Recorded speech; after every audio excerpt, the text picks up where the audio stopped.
मानक ब्यूरो उत्तर क्षेत्रीय कार्यालय चंडीगढ़ द्वारा विश्व मानक दिवस मनाया गया। इस अवसर पर बेहतर विश्व के लिए साझा दृष्टिकोण, सतत विकास लक्ष्यों के किए मानक विषय पर एक कार्यक्रम का आयोजन किया गया। यह विषय सामूहिक रूप से अंतर्राष्ट्रीय मानकीकरण संस्था ISO, अंतर्राष्ट्रीय वैद्युत तकनीकी आयोग IEC और अंतर्राष्ट्रीय दूरसंचार संघ ITU द्वारा चुना जाता है। कार्यक्रम में सतत विकास लक्ष्य 3 पर विशेष ध्यान दिया गया, जो सभी उम्र के लोगों के लिए अच्छा स्वास्थ्य और कल्याण सुनिश्चित करने पर केंद्रित है। इस कार्यक्रम का उद्घाटन करते हुए डॉक्टर सोनिया त्रिखा, महानिदेशक स्वास्थ्य सेवाएं हरियाणा ने बताया कि राष्ट्रीय और वैश्विक स्वास्थ्य जोखिमों को कम करने एवं विकासशील देशों की क्षमता को मजबूत करने में मानक महत्वपूर्ण भूमिका निभाते हैं। बहुत ही पॉजिटिव जर्नी रही है अभी तक, और विश्व मानक दिवस पे एक ये रिमाइंडर है, और इस बार का जो थीम है वो बहुत अच्छा है, क्योंकि इस बार हम लोग फोकस करने वाले हैं सस्टेनेबल डेवलपमेंट गोल 3 के ऊपर, जो कि हेल्थ एंड वेलबींग से कंसर्न्ड है। तो हेल्थ में भी मानकों की बहुत ज़्यादा महत्वता है, क्योंकि इनफैक्ट अभी तो आप सबने शायद सुना होगा कि हॉस्पिटल्स को भी एक बेसिक जो बेंचमार्क्स हैं और स्टैंडर्ड्स हैं अपनी केयर को उनके मुताबिक देना होता है। तो कुछ इंटरनेशनल स्टैंडर्ड्स हैं और कुछ नेशनल बॉडीज़ हैं जो कि उन इंटरनेशनल स्टैंडर्ड्स के द्वारा चिन्हित की गई हैं कि वो भी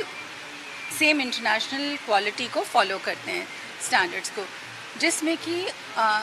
भारत सरकार के द्वारा जो एक प्रोग्राम चालू हुआ था जिसको कि नेशनल क्वालिटी एश्योरेंस प्रोग्राम बोलते हैं, ऐसे ही इंडिया में क्वालिटी काउंसिल ऑफ इंडिया के द्वारा जो NABH, जिसको national accreditation board for hospitals and health care organisations कहते हैं, तो एक तो ये हो गया, क्योंकि हम अब केयर को भी हॉस्पिटल में जो पेशेंट को केयर मिलती है ना, उसको भी हम मापदंडों के द्वारा तोल रहे हैं। उसके अलावा जो हमारे ऑनरेबल प्राइम मिनिस्टर ने हमेशा कहा है कि मेक इन इंडिया के ऊपर फोकस करें, तो जो भी इक्विपमेंट जो हम पहले यहाँ पर नहीं खरीद पाते थे, बहुत महंगी हमें बाहर से मिलती थी, वो अब हमारे देश में बनने लगी है। पर क्या वो इक्विपमेंट बेसिक बेंचमार्क्स के उस पर माप पे आ रही है या नहीं, उसके लिए भी मापदंडों की ज़रूरत है। तो इसलिए विश्व मानक दिवस पर हम एक अपने आप को याद दिलाते हैं कि हमें हर एक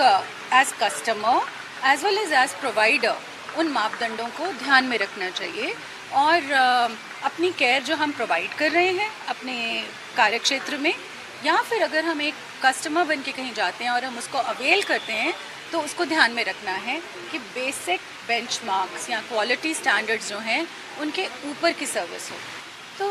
इन सब के अंदर प्रोसेस है, जैसे कि हमारे को पता है कि FSSAI जो कि गवर्नमेंट की बॉडी है, उनके हर एक चीज़ के उनके भी मापदंड हैं, और वो चेक करते हैं कि आपको अगर एक छोटा सा एग्जांपल जो मुझे याद आ रहा है कि आपको फूड फोर्टिफिकेशन करनी है, तो उस फूड फोर्टिफिकेशन में आटे के अंदर कितनी मात्रा में आयरन होगा, कितनी मात्रा में विटामिन B12 होगा, कितनी मात्रा में फॉलिक एसिड होगा, वो भी एक मापदंडों की चीज़ है। अदरवाइज जो एक इम्प्लीमेंटेशन, एक कोई एक्ट बनता है, फिर उस एक्ट के अंडर प्रोविजंस होते हैं, फिर उनकी इम्प्लीमेंटेशन के लिए एक रेगुलेटरी बॉडी बनती है, वो चेक करते हैं। जर्नी बहुत लंबी होती है। हिंदुस्तान जो कि दुनिया की सबसे बड़ी डेमोक्रेसी और हम सबसे पॉपुलेटेड देश है, तो हमारे पास काम भी उसी हिसाब से बहुत ज़्यादा है। आई थिंक हम सबका सहयोग हो तो पहले से काफ़ी अच्छा है, और अच्छा होने का स्कोप है, मैं ये बोलूँगी। देखिए, ग्रामीण इलाकों के लोगों को भी ना, अभी जैसे हम बोलते हैं ग्राहक जागो, कितने सारे कैंपेन्स हैं हमारे, तो हम अपने कस्टमर्स को चाहे वो टेलीविज़न है, रेडियो है, सोशल मीडिया है, सबके माध्यमों से जागरूक कर रहे हैं कि ये जो भी चीज़ वो ख़रीदें वो चेक करें कि क्या वो वस्तु एक मापदंड के अनुसार है या नहीं है, क्या उसके ऊपर कोई मोहर लगी है BIS की फॉर एग्जांपल, या कुछ और स्टैंडर्ड्स होते हैं ISI मार्क, है ना, और इस तरह के क्वालिटी बेंचमार्क्स अगर हैं तो वो एक लेवल निश्चिंतता का उनके अंदर आ जाता है कि ये चीज़ जो मैं ख़रीद रहा हूँ ये अच्छी है। इसमें नहीं करना चाहिए ना, इसकी रोक कैसे करेगा? इसका रोक आई थिंक खुद की सजगता से ही आएगी। जितना एजुकेशन लेवल बेटर होगा, जितना हम उनको समझाएंगे, ये जब हम खुद सजग होंगे उससे हम क्योंकि जैसे आप कह रहे हैं, मैं बहुत इस तरह की एडवर्टीजमेंट्स भी हम देखते हैं और यही कहना चाहते हैं जो एग्जैक्टली आपने कहा कि मैं बैठा हूँ ना, है ना, तो वो एक सब्जेक्टिव है,